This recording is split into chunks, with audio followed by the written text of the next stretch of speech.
going to be presenting on my dissertation, and I thought it would be relevant to our population because we work with ethnic minorities, so I think that the dissertation applies to the population that we're serving.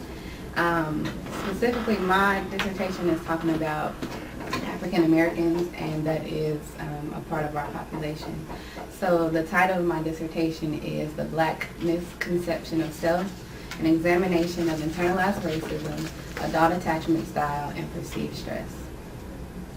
Okay, so, why did I even choose this topic? The main variable is going to be internalized racism. So that's what I really want to focus on in my career. And so even though we have an African American president that was elected in 2008, since his election there's been numerous blatant racist remarks made against him in print, like online, and just people in our country in general have made racist comments against him. And even though in previous times there was this ideal that white was right, that African Americans had to confront, it might not be as overt as it was back in the 60s and prior, but it's still something that African Americans have to kind of deal with. And so in previous times, there's been people who have, fought for equality, fought for social justice, and fought so that, everybody can be on an equal playing field. And so those are considered, positive adaptations to the environment. And so, you have the Civil Rights Movement, you have the NAACP forming, you even had the Black Panther Party forming that kind of fought for social justice. But you also have people who internalize racism. And so, Williams and Williams-Morris defines internalized racism as the acceptance by marginalized racial populations of the negative societal beliefs and stereotypes about themselves. So why is this even important? Why is this a big deal? So what, you internalize racism, what does that mean? Well, research has shown that it has both physiological and psychological detriments.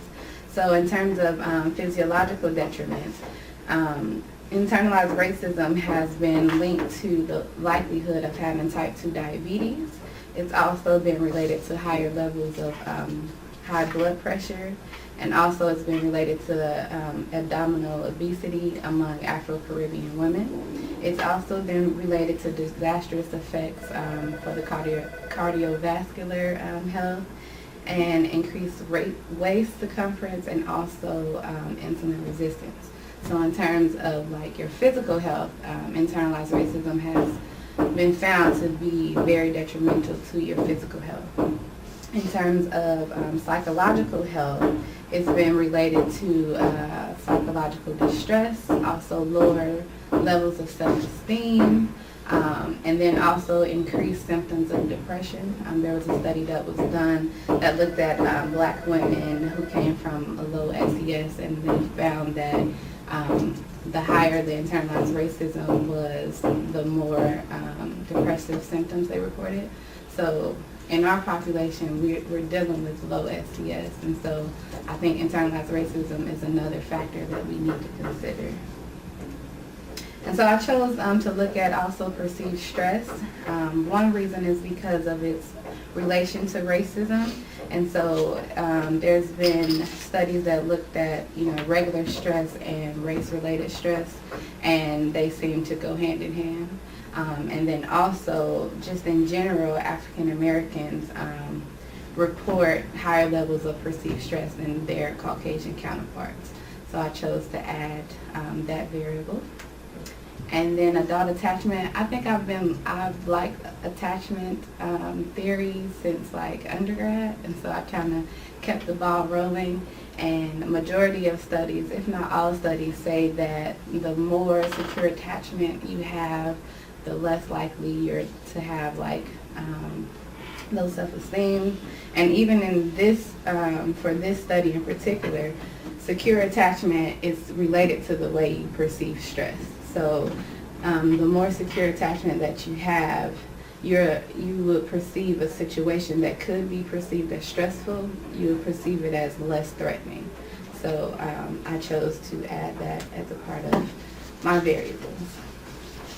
Okay, now for the study itself.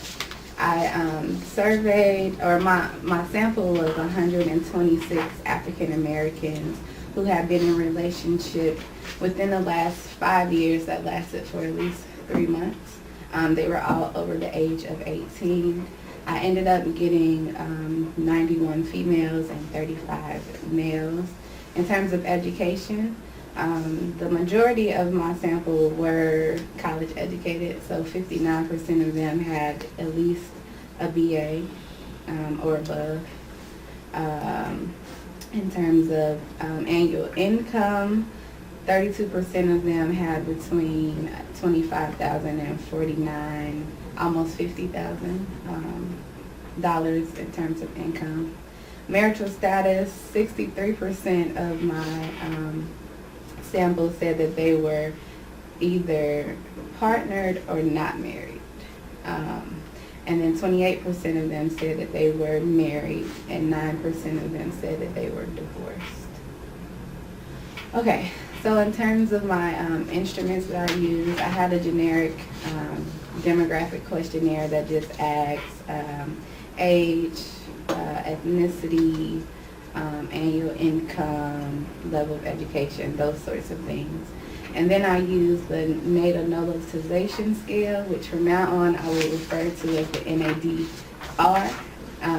That was used to measure internalized racism, and that had a Crombeck's alpha of about 0.83. Then I used the adult attachment scale, and for the adult attachment scale, it was divided into 2 different dimensions. So you had the anxiety dimension, and then you had the avoidance dimension. And so for those 2 different dimensions, lower scores were indicative of more secure attachment. So the lower your score was, the more secure attachment you had. And then for the anxiety dimension of adult attachment, the Crombeck's alpha was 0.85. And for the avoidance dimension of adult attachment scale, the Crombeck's alpha was 0.74. Then I used the perceived stress scale to measure perceived stress, and the Crombeck's alpha was 0.89. So I ran some preliminary analysis to check to see if my scales were normally distributed, and all of them were normally distributed except for the NADR. If you look at the graph, you can see that it was negatively skewed, and so I had to do a transformation, an inverse transformation, in order to make it normal. And once I did the inverse transformation, it did become normal. Okay, so I did find some confounds. Gender was related to NADR. So men had higher scores of internalized racism than women. And then length of relationship was related, but when I tried to find a pattern, there was no specific pattern of length of relationship. Okay, any questions so far? Well, first of all, where did you find the participants? Facebook. Oh. Mm-hmm. I sent a blurb out to my friends, and I did snowball sampling. So I told them if they knew anybody who met the criteria, to ask them to please fill out the survey. I use Qualtrics instead of SurveyMonkey. It's like SurveyMonkey, but it's free. So majority of my participants came from Facebook. I also sent through school. I sent out a message, but I think majority of my participants came from Facebook. Oh, I see. So this doesn't. Would you say this represents the general population? No, I'm gonna get to that. That's one of my limitations because of because majority of my sample was college educated. It's hard for you to generalize. Yeah, but I will get to that. Okay, so my first hypothesis was to test whether there was an inverse relationship between level of secure adult attachment and perceived stress. So remember that lower scores on the adult attachment scale was indicative to more secure attachment. So for that, both of the dimensions were significantly related. So for the anxiety dimension, R had equal to 0.51 with the p-value of 0.00. And then the avoidance dimension, R equaled 0.40 with the p-value of 0.00. So hypothesis 1 was supported. And I'll go back, when I tell you all the results, I'll go back and kind of discuss what I think they meant. The next hypothesis was there would be an inverse relationship between level of secure adult attachment and internalized racism. So for this, only one of the dimensions was significant. The avoidance dimension was significant. R was equal to negative 0.24 with the p-value of 0.00. And then the anxiety dimension, R was equal to negative 0.01, but the p-value was 0.45. So it was partially supported, just on one dimension. And then the next hypothesis was there would be a stronger relationship between the anxiety dimension of adult attachment and internalized racism than the other dimensions of adult attachment. So this wasn't true because the anxiety dimension, like I mentioned before, had a p-value of 0.45, but the other two dimensions, which were close and depend, they were significant. So therefore, my hypothesis was not true. And I kind of talk about why a little later.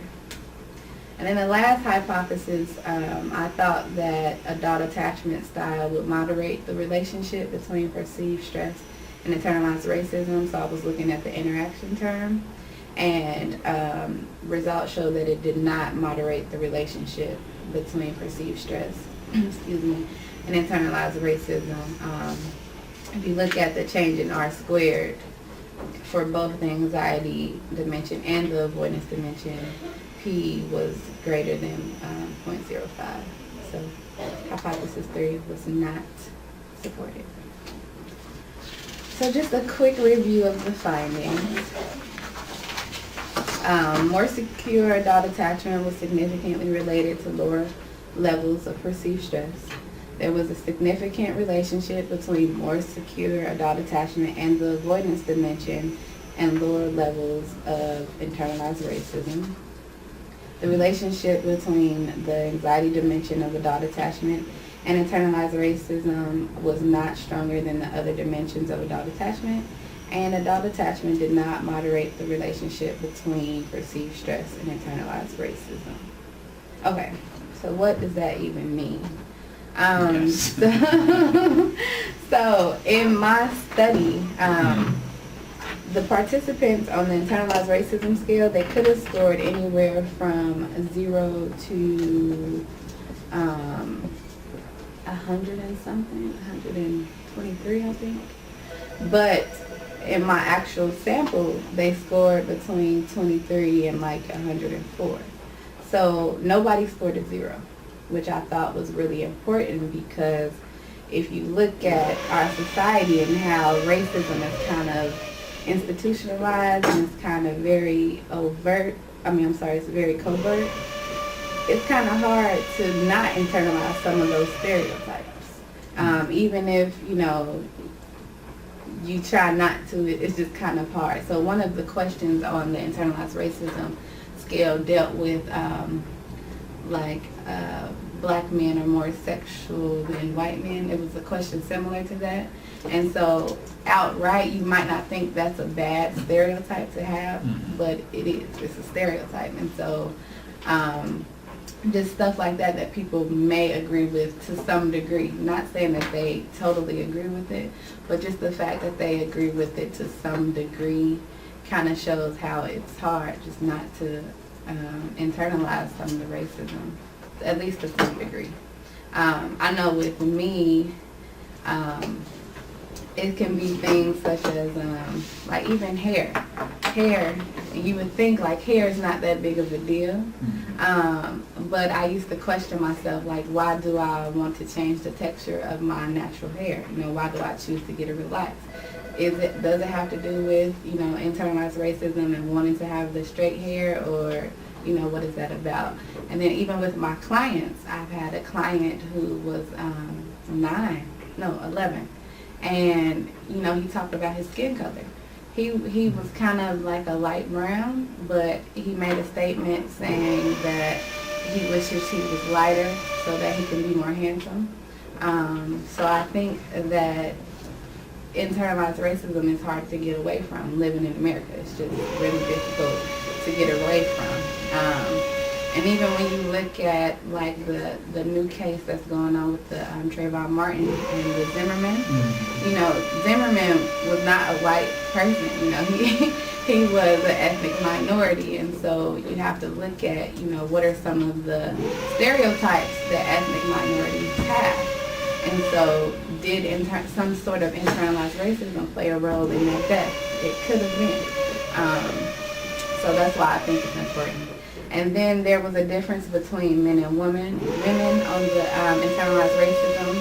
And I think that has to do with the fact that research says that black males encounter more blatant racist comments than women do. And so they probably have more of an opportunity to internalize some of it because it's so much more overt for them. And then even just microaggressions. You know, like I was saying, a lot of racism is institutionalized, and you don't really realize that you might be you might be, you know, having some internalized racism or having racism in general. Okay, so while that's a factor, I did find that, you know, at least on the avoidance dimension of adult attachment style, if you were more secure on that dimension, you reported lower levels of internalized racism. So for me, if you looked at the questions that were involved in the avoidance dimension, it kind of tapped into, you know, how likely are you to depend on others? How do you feel about being close to others? So to me, that's representative of a healthy support system. So I'm going to talk about future research in a minute, but for me, that healthy support system that's inherent with that avoidance dimension allows for you to report lower levels of internalized racism. So later I'll talk about, you know, how we can try to build up healthy relationships. And then in terms of like the anxiety dimension, in terms of the anxiety dimension and perceived stress, because that also had a significant relationship. And so if you're constantly worried about, you know, if your partner is going to leave you, because that's what the questions were talking about, more abandonment and how worried you are about your partner leaving you. If that's just the way you perceive your environment as, you know, very worried and about abandonment, it makes sense that you would just perceive everything like that. Like, that's the way you interact with people. And so you would perceive your environment as more stressful. And so the avoidance dimension was related to internalized racism, but not the anxiety dimension. So I was like, why not? You know, like, they're both forms of attachment style. Why aren't they? So internalized racism can be looked at as an unconscious stressor, because sometimes you don't know that you're internalizing the racism. It's just something that happens. And so with the anxiety dimension, it's more of a, you ruminate about things. And so if it's an unconscious process, you can't ruminate about it. There's nothing for you to ruminate about. And so that could result in a lack of relationship, because this is something you can't ruminate, so they won't go together, basically. Okay. So based on previous research, I thought that internalized racism and perceived stress were going to be significantly related, but they were not in my sample. And so then when I added the interaction term, which was adult attachment and perceived stress, nothing happened. Like there was no significant change in R squared. So the interaction term was not significant. And I kind of talked to my advisor about why that might have happened, and it could have something to do with the sample. I didn't get a broad enough sample to kind of capture the relationship. So with previous research, they captured it, but they had a broader sample. So with my research, I didn't have that broad of a sample, so it could be there, but I just didn't capture it. And then I was also kind of looking at if the perceived stress scale kind of captured all of the stressors that African Americans may encounter. Maybe it doesn't really capture everything that African Americans may encounter. So maybe there needs to be another scale that's made in order to capture that. And so if I look at a scale that captures stress that can be used specifically for African American population, maybe I would see that relationship. But I didn't. Okay, so now I have some implications for therapists because that's our area. So as therapists, we really need to make sure that we remember that racism is something our clients could have been facing. So a lot of times when you're sitting in the room, they're not going to come up to you and say, you know what, somebody said that black people are stupid. It might not be that overt, but you just have to kind of listen to them. Like, so with my client and the whole color thing, and so I kind of probed a little more, and I was saying, why do you feel like you need to be lighter in order to be more handsome? And the only answer he could give me was, that's just what I think. That's what everybody thinks. The lighter you are, the more handsome you are. And so just understanding that racism can play a role in their life as a stressor, and also internalized racism can play a role in their life. And I think as therapists, we don't always consider that. We do the TFCBT and we do the cognitive behavioral therapy, but we don't always pay attention to their environment. A lot of the times it's just, what happens in the room. And so I urge therapists to keep in mind that, you're only there 1 day a week, but they have to deal with their environment 7 days a week. So to keep in mind, racism could be playing a role in some of their symptoms, as well as internalized racism. And so I wanted to give you a quote from Sue. She says, "Racism has morphed into a more contemporary and insidious form that hides in our cultural assumptions, beliefs, values, in our institutional policies and practices, and in the deeper psychological recesses of our individual psyches." So given that notion that racism is kind of woven into our society, the likelihood that African Americans have encountered racism at some point in their life is very high. So that's something that therapists want to keep in mind. In terms of internalized racism, it can cause individuals to develop a negative sense of self-worth. And so when working with African Americans from a cognitive behavioral therapy standpoint, you can start to challenge some of those automatic assumptions, such as, not automatic assumptions, underlying assumptions, such as if I'm African American, then I'm worthless. Like, it's not going to come out like that, but that's what could manifest. So you can start to kind of challenge that. So with my client, start to kind of challenge, why do you think light skin means you're more beautiful or whatever. And then from that, challenging that core belief that I'm worthless. Because if I think that being African American means that you're worthless and I'm African American, then I would think that I'm worthless. So starting to kind of challenge that. And then from an object relations therapy standpoint, there needs to be an interjection of a positive black identity that needs to occur. So that would be like the new object that needs to occur.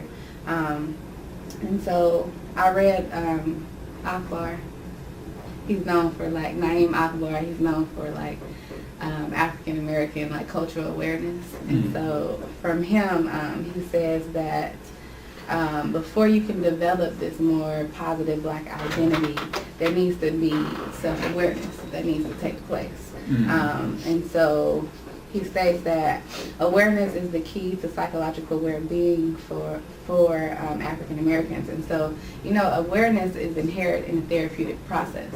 That's not exactly what he's talking about. He's talking about the re-education of African Americans so they can accept themselves. So re-education means the same African American client. This was Black History Month, and so the month prior, they had Martin Luther King Day, right? So during Black History Month, I just asked him, if he knew who Martin Luther King was. He could not tell me who Martin Luther King was. And he's 11, And so it kind of made me think, what are they learning in schools? Are they learning about people who look like them? Or are they learning about, are they being taught that the contributions made to this society came from people who did not look like them? So, even as therapists, I know sometimes we think like this is not our job, this doesn't fall under our job, but it does. Especially for African Americans, there needs to be that re-education.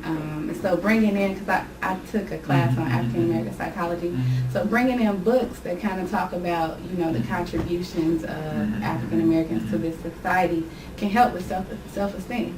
It can promote self-esteem. So kind of including that and becoming more culturally self-aware of oneself will kind of help with some of those symptoms.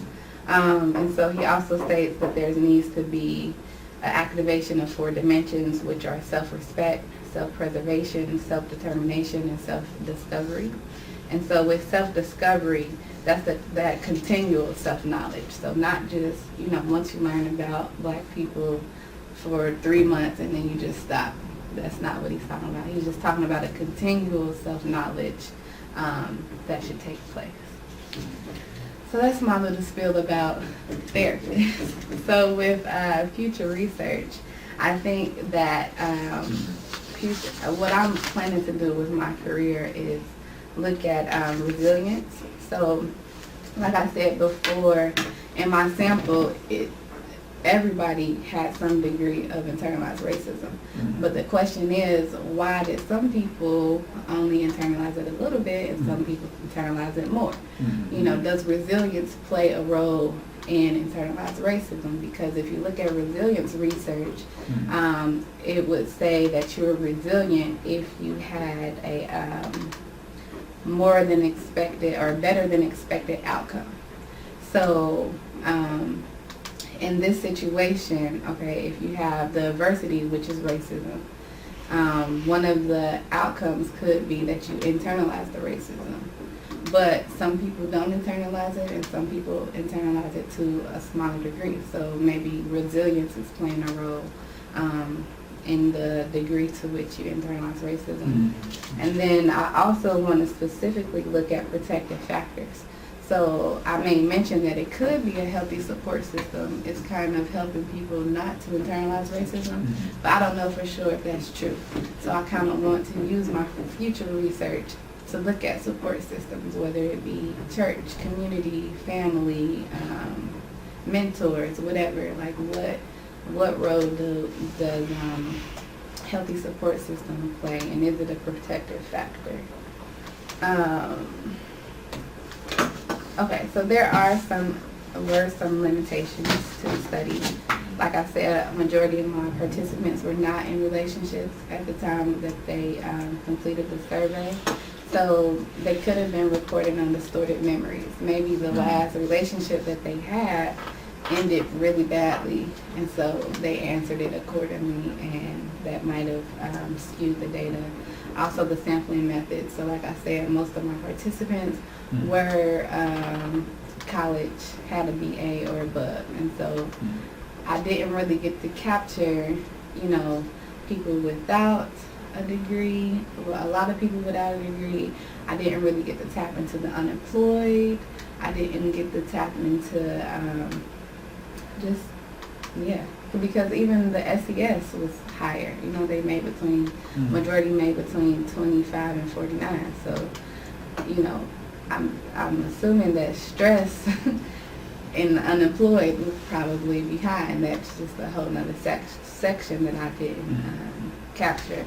And then also my low number of males. So the next study that I have, I want to kind of figure out a way to have more males in the study, and what can I do in terms of sampling methods to capture more of the males, the African American males. And then I already talked about SES. Okay, so in conclusion, the study, I wanted to add literature to adult attachment, internalized racism, and perceived stress, and I wanted to look at a population where those variables were not studied before together. So there's been studies around the variables, but just not together in terms of African American population.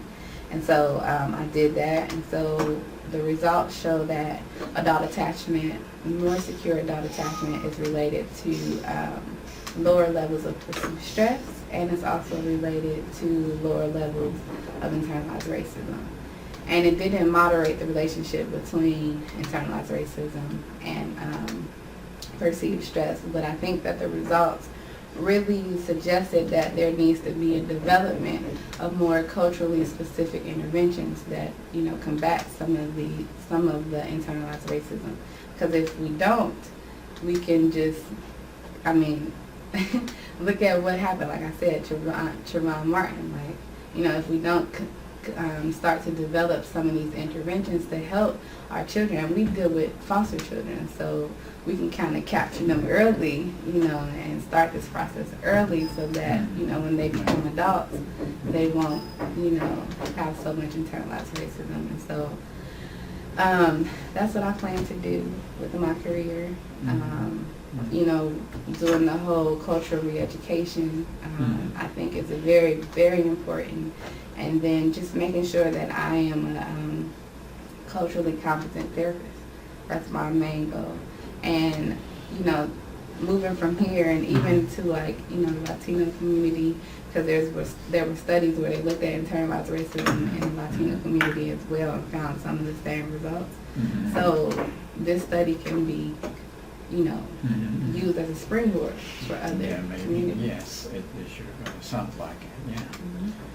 So have you seen any studies done in the other, you know, ethnic minority communities such as Latino or Latino? Asian? I haven't saw Asian. I didn't look for that specifically, but I have saw Latino. Okay. And they call it something else. But yeah, in the Latino community, they have had at least one study that I remember that looked at internalized racism, and it was some of the same outcomes. Okay. Yeah. So conducting this research study, what were your challenges that you experienced?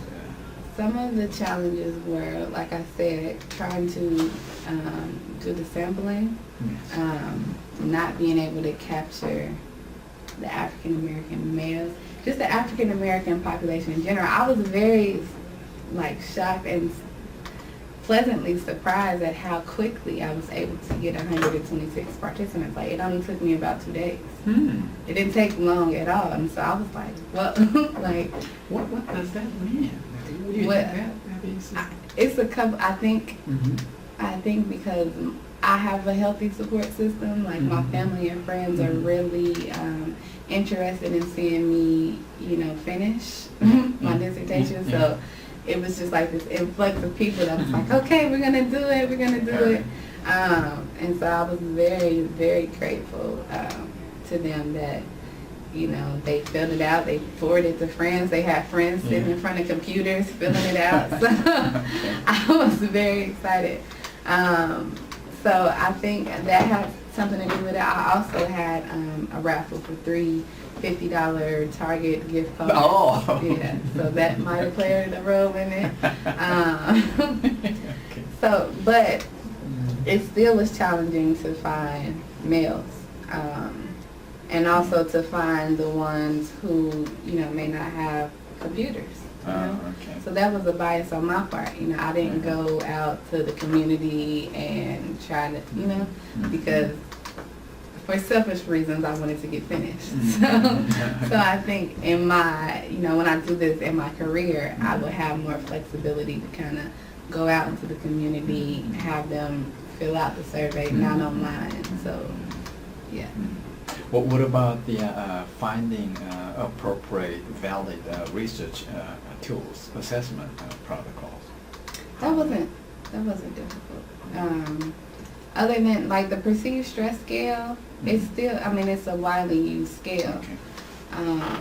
So, but afterwards I was thinking like, oh, maybe I should have looked at one that focused more on African Americans, but I think that the perceived stress scale is still valid. It just might not capture everything. Yeah, but the internalized racism scale, I have been going back and forth with that author trying to figure out how he scored it and all of that That's stuff. what is that? Is that the NADR. Okay. NADR. Yeah. It's made by Jerome Taylor. Yeah. So that, it was funny because before I collected my data, I had this back and forth conversation with him. But he sent me how to score it, but it was in this algorithm. Oh. And so when I went back to it, I didn't understand what it meant. Like I didn't understand it. So then I had to find people who had used it and ask them how I wrote like 4 or 5 different people, and then finally one person wrote me back and was like, oh, you just do this. Like, it's really this simple. I don't know why he wrote it out like that. That needs a special training. Something is an algorithm.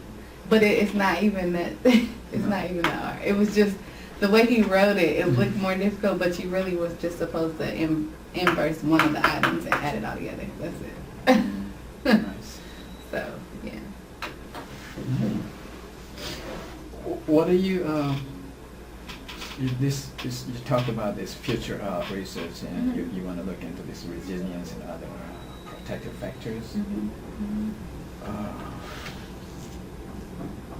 Would that also apply to? I'm pretty sure this would apply to other population as well. Yeah. Yeah, I think that. Well, first I would have to look at, because the Latino, the one that looked at Latino populations used the same scale, just kind of changed some of the words. And so, but I would want to find out for myself if that's valid first, and to see if I can include more other populations. But I know for now, like, my focus is the African American population. So probably my first study after this is still going to include just the African American population. They seem to be very interesting. What are the protective factors that's really playing? Because you look at our population, some kids are placed in a foster home where they're doing well, and some kids are not. Right. What is that about? Like, do they have contact with individuals who can still be a healthy support system, even if it's not biological, So, Exactly. Yes. And I'm a big advocate for mentorship. Like, in 10 years, I want to have a community mental health agency that does mental health services, but also that has a mentorship program. So I think that mentorship is another form of that healthy support system. Yeah. And so even if you don't have, parents that can maybe set an example, if there's somebody that's there that's setting a healthy example, not necessarily like, gangs, because they can be a support system too. That doesn't mean that it's healthy. So not just a support system, but a healthy one. I think it's important. So. Great. Thank you. I'm officially finished. Yes. I got signatures. I got approved by Natalie. I'm going to turn it into the library on Thursday, and I'm finished. Great. Wow. So I will find your dissertation in the library. ProQuest. Online. You can find it online. Online? Uh-huh. You put. ProQuest. Yeah. Finish! What is that again? If you go to the library, can you get on the library? No, I can't. Oh, ProQuest. PROQU. Quest. Yeah. What is this? Is this? It's like an online dissertation thesis thing. Yeah. Okay. Yeah. All right.